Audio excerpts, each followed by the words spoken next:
Good morning. We're just 2 days away from Election Day. It may be a low-key election for many, but it could also mean that a few may be deciding some major issues for the many, and that's not always good.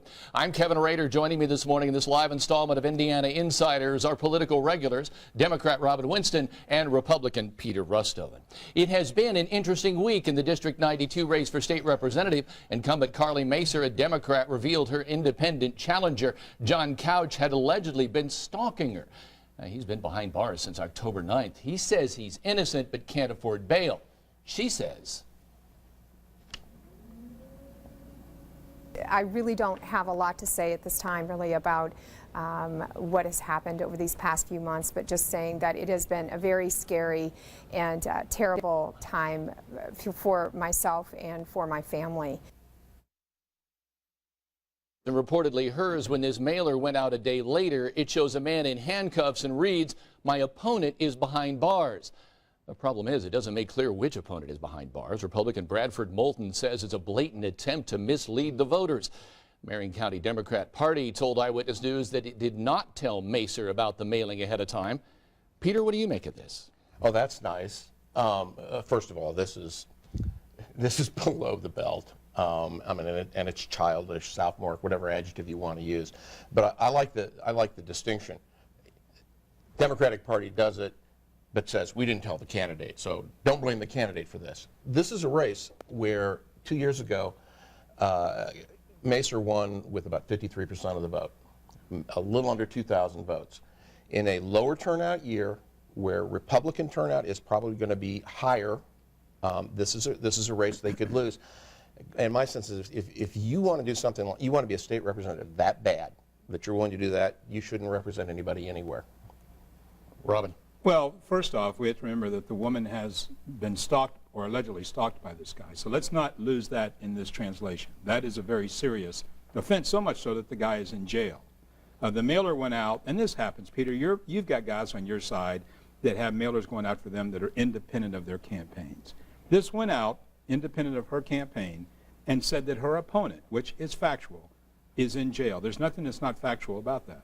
Robin, are you seriously, I mean, this is a test, Robin. Are you seriously going to defend it, independent of her campaign, Marion County Democratic Party? No, it's not some outside group. It's the party doing this. This is a test of whether you can go over the line and say, yeah, this is wrong. Come on, Robin, you can do it. This is wrong. No, wait a minute. First off, I don't need you to coach me on what's right or wrong. Here's what I'm going to tell you.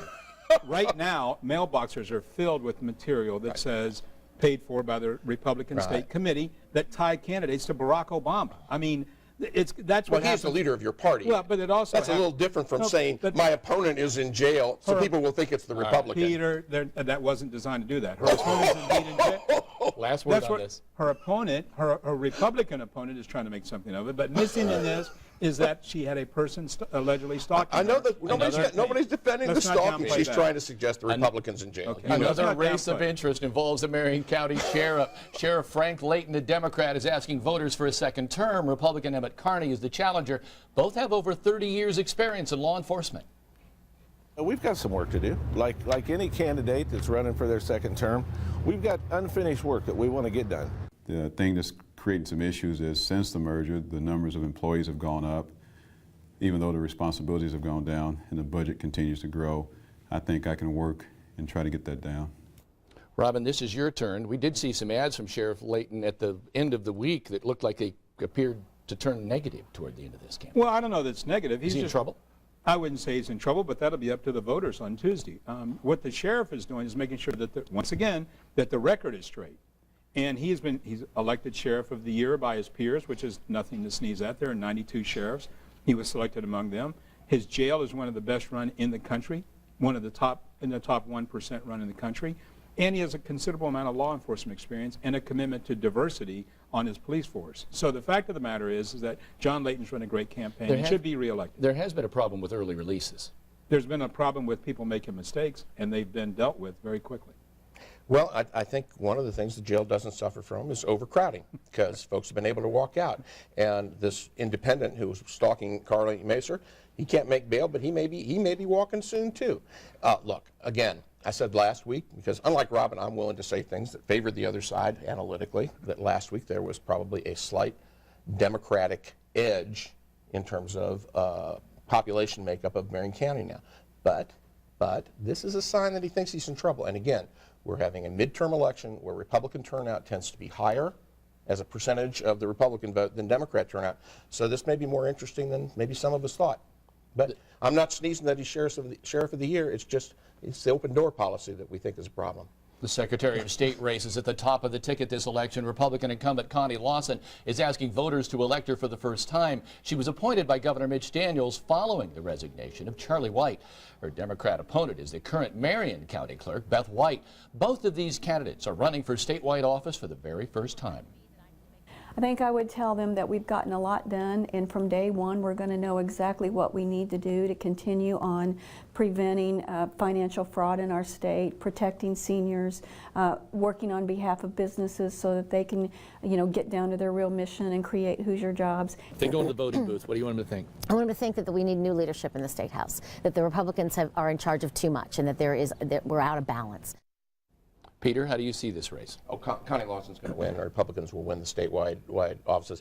I do give Beth White credit for the LOL laugh ad of the year, saying, sometimes short is good, which was sort of like, okay, yeah, great.